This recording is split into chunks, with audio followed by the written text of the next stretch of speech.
Good morning dear students. Gayatri college Sanchore की online classes में आपका स्वागत है। आज हम BSc BEd part first inorganic chemistry में जो टॉपिक है सॉल्युबिलिटी ऑफ आयनिक कंपाउंड्स यानी आयनिक यौगिकों की विलेयता पर डिस्कस करेंगे। इससे पहले लेक्चर में हमने जो बॉर्न हेबर साइकिल है उसकी एप्लीकेशन क्या उसके अनुप्रयोग हैं, जिसमें नॉन मेटल की इलेक्ट्रॉन एफिनिटी ज्ञात करना, प्रोटॉन एफिनिटी का निर्धारण करना और जो आयनिक कंपाउंड है उसका अस्तित्व या स्थायित्व ज्ञात करना, इस पर डिस्कस किया था। आज हम नेक्स्ट जो टॉपिक आयनिक यौगिकों की सॉल्युबिलिटी क्या होती है, किस प्रकार से जो आयनिक कंपाउंड होते हैं वो सॉलिड फॉर्म के अंदर उपस्थित होते हैं, जिसको हम सॉल्वेंट के अंदर डिजोल्व करते हैं तो वो सॉल्वेंट के अंदर डिजोल्व हो जाते हैं और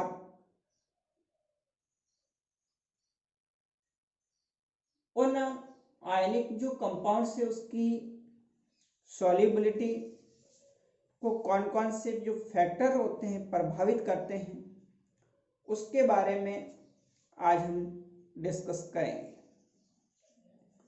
तो देखिए, जो आयनिक कंपाउंड्स होते हैं, आयनिक कंपाउंड्स सॉलिड फॉर्म के अंदर होते हैं। फॉर एग्जांपल कोई आयनिक कंपाउंड है MX, इन आयनिक कंपाउंड को जब हम किसी उपयुक्त सॉल्वेंट के अंदर डिजोल्व करते हैं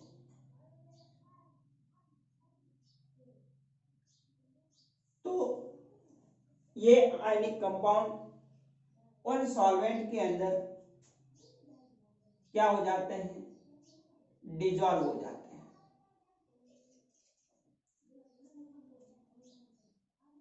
आपने पढ़ा होगा कि जब सॉल्यूट प्लस सॉल्वेंट से क्या बनता है,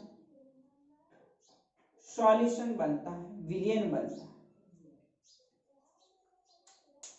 वह पदार्थ जो कम मात्रा में उपस्थित होता है उसको हम सॉल्यूट विलेय पदार्थ कहा जाता है, और जो अधिक मात्रा में उपस्थित होता है उसको हम सॉल्वेंट यानी विलायक कहा जाता है। फिर इन दोनों का जो मिश्रण होता है उसको हम क्या बोलते हैं, सॉल्यूशन कहा जाता है, विलयन कहा जाता है। इसी प्रकार से जो आयनिक कंपाउंड होते हैं वो भी किसी उपयुक्त विलायक में घुलकर के विलयन का निर्माण करते हैं। तो इन आयनिक कंपाउंड की जो सॉल्युबिलिटी है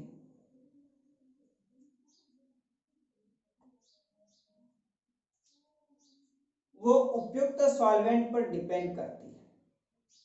सॉल्वेंट में भी अपन दो प्रकार के पढ़ते हैं, एक पोलर सॉल्वेंट होता है, एक नॉन पोलर सॉल्वेंट होता है। पोलर सॉल्वेंट यानी ध्रुवीय विलायक जिनका डाइइलेक्ट्रिक कांस्टेंट प्राविद्युतांक का मान अधिक होता है। प्राविद्युतांक का मतलब होता है कि उस सॉल्वेंट द्वारा जो आयनों की मध्य का आकर्षण बल तो उसको तोड़ने की क्षमता सबसे अधिक होती है, वो उसका डाइइलेक्ट्रिक कांस्टेंट कहलाता है। अब जैसे आयनिक सॉलिड है उसको हम सॉल्वेंट में डिसॉल्व करेंगे तो ये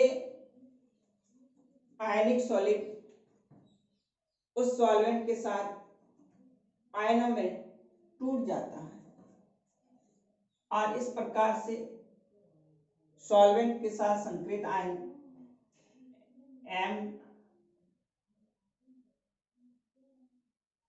Mx plus X solvent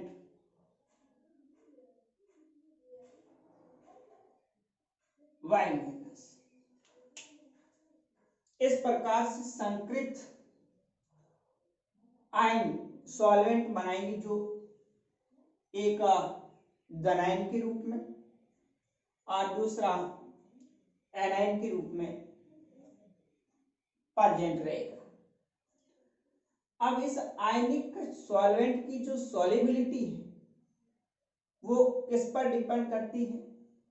solvation energy, विलायकन ऊर्जा पर डिपेंड करती है। यानी ये जो आयनिक कंपाउंड होता है तभी डिजॉल्व होगा जब इसकी विलायकन ऊर्जा जो सॉल्वेशन एनर्जी होगी, जब ये आयनिक कंपाउंड इस विलायक के साथ में घुल करके विलयन बनाएंगे उस समय कुछ ऊर्जा मुक्त होती है। उस ऊर्जा को हम सॉल्वेशन एनर्जी या फिर हाइड्रेशन एनर्जी, जल योजन ऊर्जा कहा जाता है। अब हमने आगे पढ़ा था कि जो आयनिक क्रिस्टल्स होते हैं उसमें धनायन तथा ऋणायन जिस आकर्षण बल से बंधे हुए होते हैं और इस आयनिक क्रिस्टल को जब हम उसके आयनों में तोड़ते हैं तो उसके लिए आवश्यक जो ऊर्जा होती है उसको हम क्या कहा जाता है? लैटिस एनर्जी, जालक ऊर्जा कहा जाता है।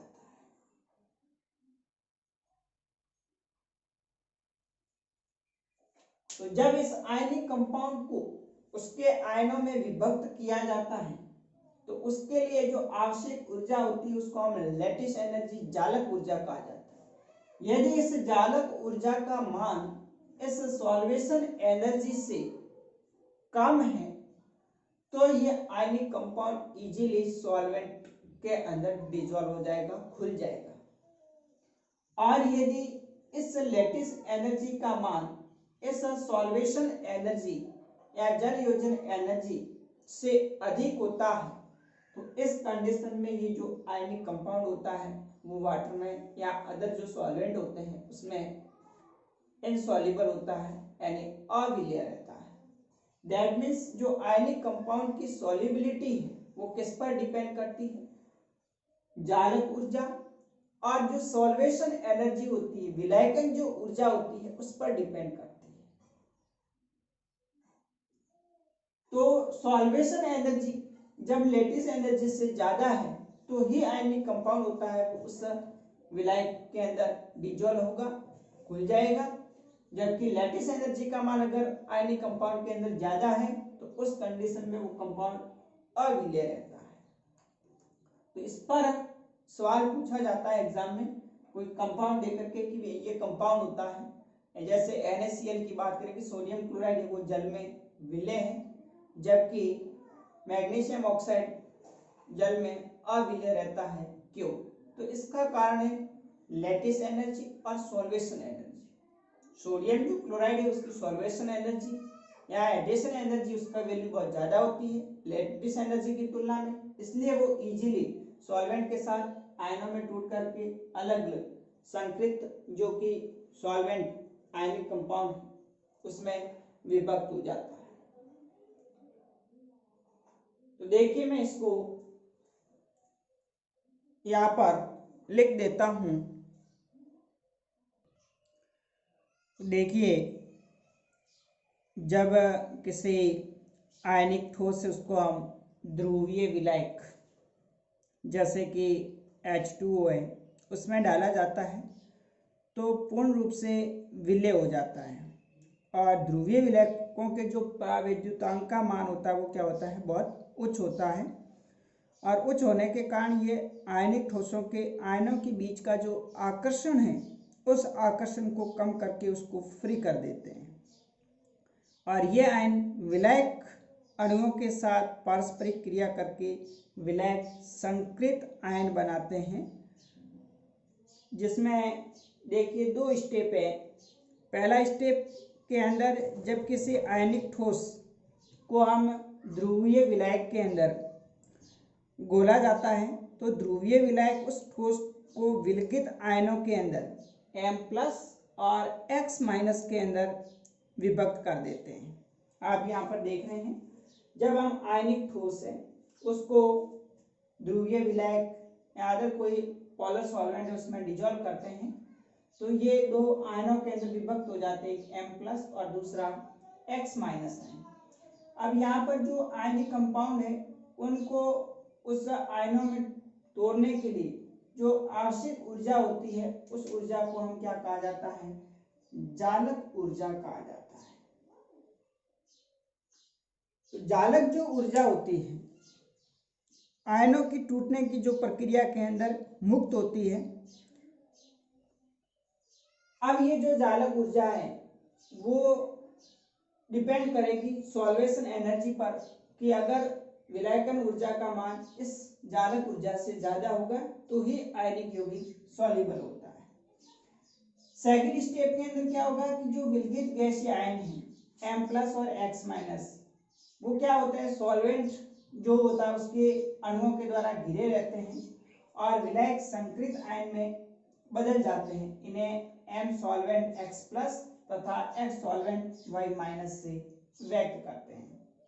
जैसे सोडियम क्लोराइड है NaCl है, इस NaCl का जो आयनिक क्रिस्टल है, इस आयनिक क्रिस्टल को जब हम वाटर के अंदर डिजोल्व करेंगे तो इस कंडीशन के अंदर क्या होगा कि जो वाटर का एक धनायन सिरा होगा, दूसरा ऋणायन सिरा होगा। अब इसमें जो सोडियम आयन है, क्लोराइड आयन है और ये सोडियम आयन तथा क्लोराइड आयन जब आयनों में टूट जाएंगे तो सोडियम आयन इस सोडियम आयन के साथ जो पोलर सॉल्वेंट है यानी वाटर है इसका ऋणायन सिरा इस तरह से उसको चारों तरफ से घेर लेगा और क्लोराइड जो आयन है Cl- उसको ध्रुवीय विलायक का धनायन जो सिरा होगा वो इस तरह से इसको घेर लेगा। तो इस प्रकार से उस सॉल्वेंट के अंदर 2 अलग अलग विलायक संकृत आयन, एक धनायन बनेगा और दूसरा ऋणायन बनेगा। इस विलायक संकरण या जल योजन के दौरान जो ऊर्जा मुक्त होगी उस ऊर्जा को हम क्या कहा जाएगा, विलायक संकरण ऊर्जा या जल योजन ऊर्जा कहा जाता है। तो M+ जो आयन है X सॉल्वेंट के साथ ये संकृत जो विलायक संकरण है उसका फॉर्मेशन करेगा, प्लस उसमें से जो उष्मा या ऊर्जा बाहर निकलेगी उसको हम विलायक संकरण ऊर्जा या जल योजन ऊर्जा कहा जाता है। तो इस प्रकार से आप देख रहे हैं कि जब हम आयनिक यौगिक ध्रुवीय प्रकृति का है तो उस ध्रुवीय सॉल्वेंट के अंदर वो आसानी से सॉल्युबल हो जाता है और जब आयनिक यौगिक को किसी उपयुक्त सॉल्वेंट में विलय करेंगे तो उसके लिए हमें क्या करना पड़ता है, उस जालक ऊर्जा जो होती है आयनिक कंपाउंड की उसको तोड़ना होता है, जिसके लिए क्या करेंगे, हम उस जो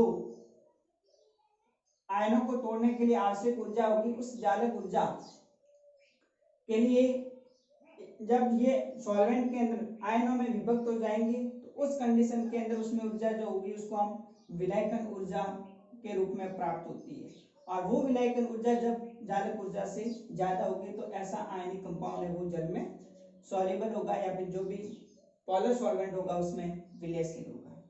और ये जो विलायकन ऊर्जा होती है बाहर निकलती, इसलिए ये प्रक्रम कैसा होता है, ऊष्माक्षेपी प्रक्रम होता है। अब हम बात करें इसकी डेफिनेशन की तो एग्जाम में कभी कभी सवाल पूछा जाता है कि सॉल्वेशन एनर्जी या जल योजन ऊर्जा या विलायकन ऊर्जा क्या होती है। तो ऊर्जा की वह मात्रा है जो 1 ग्राम गैसीय आयनों को विलायक या जल में घोलने पर मुक्त होती है, विलायक संकरण ऊर्जा या जल ऊर्जा कहलाती है। यह विलायक संकरण या जल योजन एक ऊष्माक्षेपी प्रक्रिया होती है।